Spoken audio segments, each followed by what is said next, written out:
país que detiene el crecimiento del consumo de cocaína sin rebajarlo, solo porque sus enfermos drogadictos pasaron y son enfermos. because it's drug addicts, or rather they did manage to reduce the consumption of cocaine simply because their addicts switched to another type of drug, fentanyl, which is much deadlier. This fentanyl is produced in the industrial heartland of the United States, here. Not far from here. And the consumers are here as well.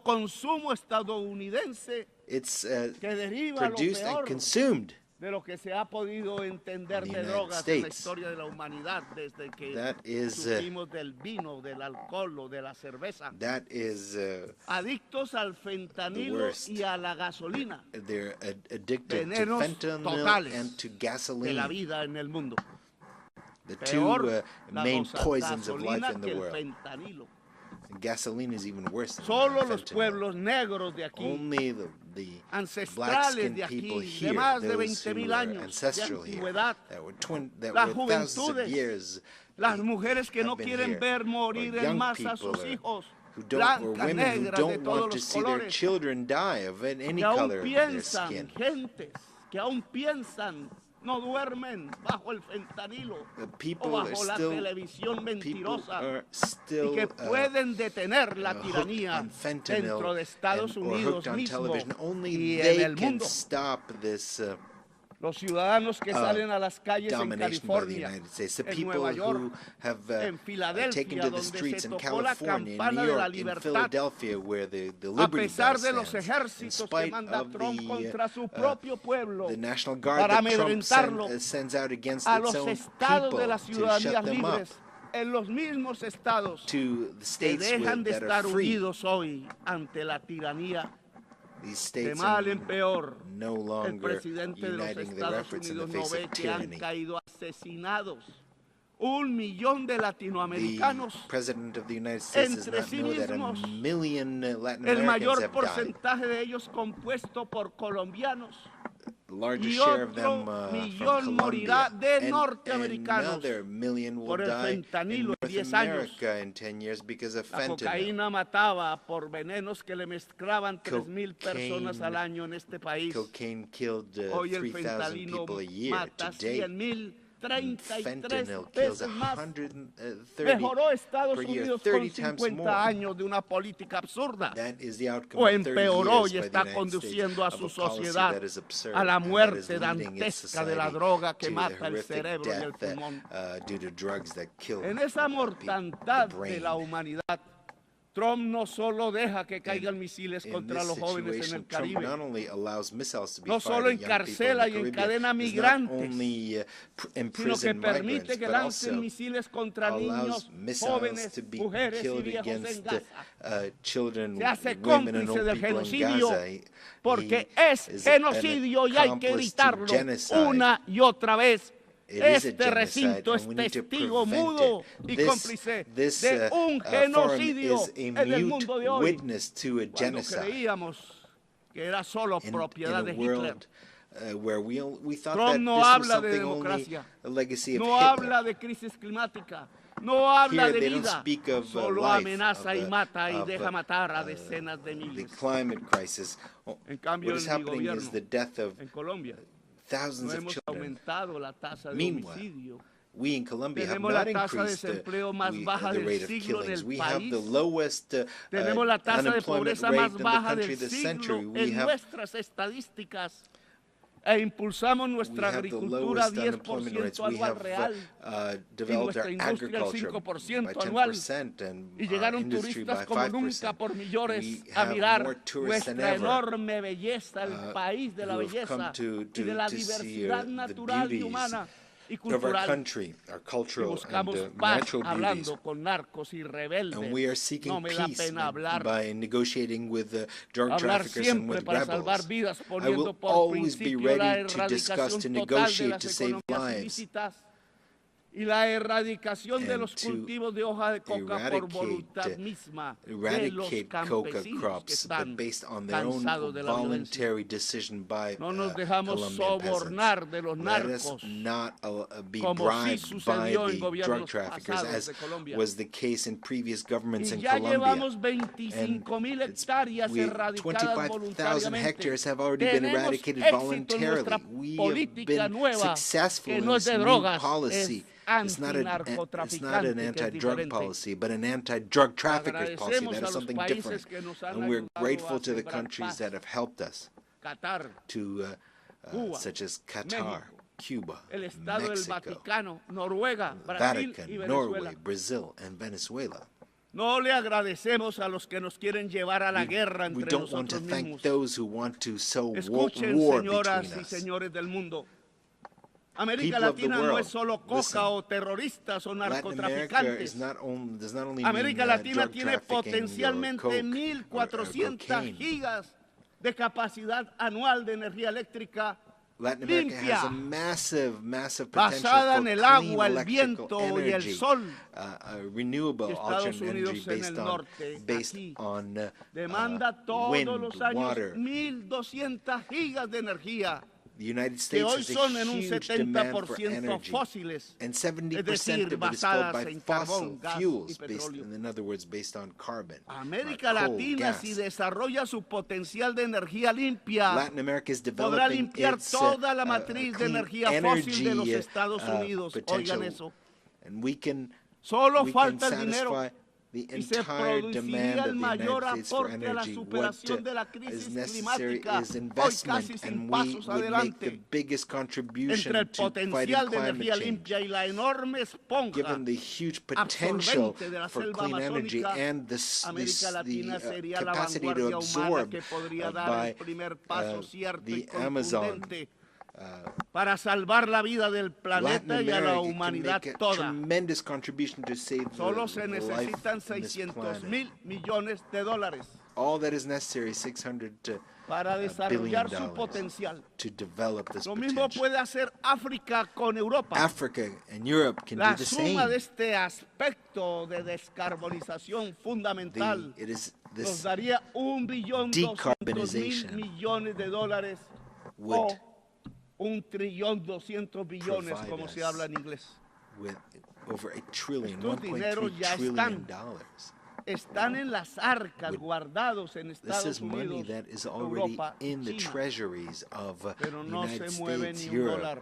China, but not a No es dollar rentable, is, o peor aún, spent puede ser because muy it's not rentable en profitable. términos de vida humana, Or rather, it might be incluida profitable la in terms of vida human en life, Estados Unidos, including Europa y life China. in the United States, Pero no in quieren Europe and China. However, interdepender they de América don't Latina want y to África. depend Saben on que unir la energía Latin limpia de America and América Africa. They Latina know y that to África bring a las together the clean economías energy of fósiles del Africa norte and no Latin solo America descarboniza el planeta, would not only salva del colapso decarbonize the climático, planet, save it sino from que the también climate cambia el collapse, but it poder would mundial, also el change que the aquí a global veces habla, power, pero habla todos los días which- es con bombas y no con palabras. which is discussed here, Lo but vuelve that power is La is descarbonización spoken in terms of vuelve al bombs. poder una democracia global But y cambia las this relaciones would de truly create a producción porque global aparece democracy primero and change la the means vida of y la production because humanidad life como and humanity would become prioridad the sobre la priorities, and they would La codicia es el veneno de la vida. they would Es edge una out greed.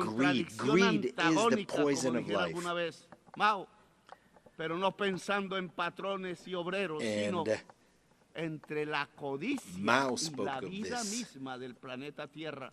Chairman Mao. Según la ciencia, tenemos 10 años para According caer to en un science, we have punto de 10 no more retorno. years until 10 we reach a años. point of no return in terms of the Y donde climate. ya pasemos a ese punto, no And se puede hacer nada. Once we reach that Solo point, we won't be able observaremos to do anything. las We will catástrofes y las simply sentiremos observe the incluso en nuestra propia disasters, familia. and we'll feel them in our own Porque será, families and cities. porque será, si me pueden Because irreversible, la extinción de la vida, incluida la humana. Irreversibilidad del proceso. Ya ninguna tecnología, ninguna fuerza política o social, ninguna mente humana podrá hacer nada para detener el colapso. Y nos quedan 10 años. Dice la ciencia. Pero aquí no creen en la ciencia, dijo uno. People don't believe in science. Del mundo no cree en la ciencia. The most powerful man in the world does not believe in science. That is the y de irracionalismo se llenó filosóficamente Alemania, el país de los grandes filósofos de Feuerbach, de Hegel, the country of great philosophers, de Kant. Of Kant. Y hoy de irracionalismo se está llenando Estados Unidos y fue la antesala de Hitler en 1933. Irrationalism in la solución 1933. Es Today dejar it's de this country that is carbón, becoming petróleo, irrational. gas, The solution is to stop consuming fossil fuels and to quickly switch to water, wind, Pero la palabra hydrogen. descarbonización suena ahora subversiva But the word en las decarbonization conferencias de los grupos de países subversive poderosos, el G7, at the el conferences of the most powerful y en countries, Davos, G7 or G20 los or mega Davos, ricos. among the rich. Como hace 5 siglos sonaba Just as subversiva 5 la palabra centuries ago, democracia the word aún aquí en Nueva York, democracy sounded en Cartagena, subversive en Bogotá, here, or o en in París, Bogotá, y mucho más, en Madrid. in Paris, Esos dineros de los que hablo aquí, Madrid. 600 mil millones de These dólares, dollars that I mentioned here, 200 mil millones, 600 billion or son 1.3 en trillion. 1 o 2 ceros mayor que la cifra que prometieron los países desarrollados dar, y que son limosnas. This is Y no just a cumplieron little more than what the desde la COP rich de countries París, pledged porque no les at the interesa la COP in descarbonización. Paris, and they have not fulfilled their Y pledges es because entre they're not ceros interested in la demasía de la cifra decarbonization. sobre los exiguos préstamos de la banca multilateral, que son And, eso, pura limosna inocua, What has come pura is ideología basically, pensando que la rentabilidad del capital loans limpia from la atmósfera y salva multilateral la vida. banks, which are Mentiras ideológicas, which are just fantasmagóricas, fetiches, small para que no amounts miremos compared arriba to what y is no needed. actuemos como humanidad. La crisis climática implica The climate priorizar en crisis todos los presupuestos means públicos la that in all inversión en public descarbonización y budgets, adaptación. investment in Necesita decarbonization and por adaptation completo should be the una priority. política financiera mundial Global diferente financial policy y is abolir necessary la that is prima del different. riesgo de la deuda. The debt risk que son premium riesgosos should be los países que más, abolished. que no son Which riesgosos, countries are the most the los riskiest? países que emitan más gases efecto They are the invernadero como countries este, that el segundo primero de la Tierra. that have the highest greenhouse gas Y que emissions, sí such son as this one. riesgosos These are the los riskiest países que countries. absorbemos Whereas the el countries CO2 that y tenemos absorb selvas y mucho CO2 and we agua y have absorbemos jungles en el and a lot sur of water el CO2 in the del south. norte.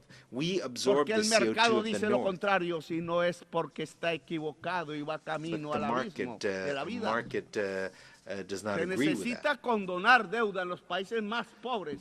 So Y the cambiar debt pagos de of the deuda poorest countries must externa be por forgiven. inversión There should be swaps, en la debt swaps adaptación y mitigación de for la crisis climática.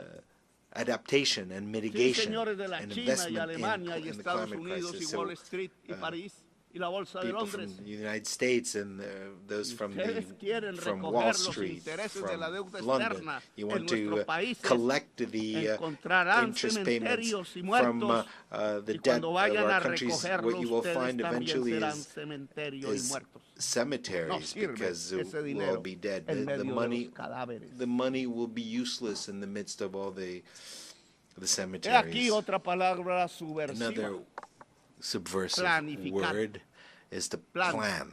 Plan global. Global, Se olvidó a la global palabra plan. por el mercado. The word No se plan has been necesitaba forgotten planificar, dijeron, because cuando it was planificar not es de los necessary seres to humanos. plan Es anatema. because the Tanta plan is creencia anathema. religiosa y falsa se desató sobre el mercado. And Creencia fundamentalista, there was a fundamentalist belief in the pensando que markets, llevaba el mercado a la felicidad. thinking that markets would bring Dijo Al-Ras, happiness. el suizo, economista, y el The Swiss abismo economist Arras said this. And in fact, the market leads to an abyss. It leads to death, as we are already witnessing today. Malras, that was his name, was wrong. Neoliberalism was mistaken from the very beginning, and it's been guiding our countries for the past 50 years based on completely erroneous formulas. The plans should be binding on national states. There should be a global democracy supervised by a security council that does not have the right to veto. Because we have to understand that the market will not resolve the climate crisis, because it has produced that crisis. It was capital, which is based on an unequal relationship between those who own the means that create the carbon and those who work, who are salaried employees. And this is a system that has to produce more and more objects that the boss, the owner, has to sell. And the same thing for the production of fossil fuels. That is what has produced the climate crisis. Produce more, to consume more, to sell more, and thus create more carbon, more oil, until we die. This will not last forever, because carbon and fossil fuels have reached the end, because that is perhaps will mean the end of capital in general, because if it's not the end of capital, it'll be the end of life. The owner of capital is an individual that has power. It's not a thing. It's not some kind of puppet. It is a human being with his greed, a slave to his greed. That is the individual who will seek